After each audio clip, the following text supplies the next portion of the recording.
John 2. On the third day, a wedding took place in Cana in Galilee. Jesus' mother was there, and Jesus and his disciples had also been invited to the wedding. When the wine was gone, Jesus' mother said to him, "They have no more wine." "Woman, why do you involve me?" Jesus replied. "My hour has not yet come." His mother said to the servants, "Do whatever he tells you."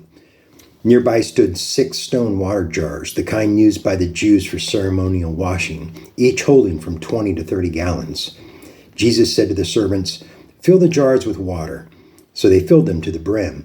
Then he told them, "Now draw some out and take it to the master of the banquet."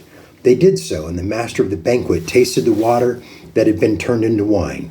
He did not realize where it had come from, though the servants who had drawn the water knew. Then he called the bridegroom aside and said, "Everyone brings out the choice wine first, and then the cheaper wine after the guests have had too much to drink. But you have saved the best till now." What Jesus did here in Cana in Galilee was the first of the signs through which he revealed his glory, and his disciples believed in him. After this, he went to Capernaum, and his mother and brothers and his disciples, with his mother and brother and disciples. There they stayed for a few days. When it was almost time for the Jewish Passover, Jesus went up to Jerusalem. In the temple courts, he found people selling cattle, sheep, and doves, and others sitting at tables exchanging money. So he made a whip out of cords and drove all from the temple courts, both sheep and cattle.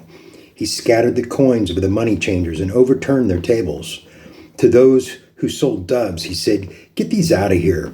Stop turning my Father's house into a market." His disciples remembered that it is written, "Zeal for your house will consume me." The Jews then responded to him, "What sign can you show us to prove your authority to do all this?" Jesus answered them, "Destroy this temple and I will raise it again in 3 days." They replied, "It has taken 46 years to build this temple, and you are going to raise it in 3 days?" But the temple he had spoken of was his body. After he was raised from the dead, his disciples recalled what he had said. Then they believed the scripture and the words that Jesus had spoken. Now, while he was in Jerusalem at the Passover festival, many people saw the signs he was performing and believed in his name. But Jesus would not entrust himself to them, for he knew all people. He did not need any testimony about mankind, for he knew what was in each person.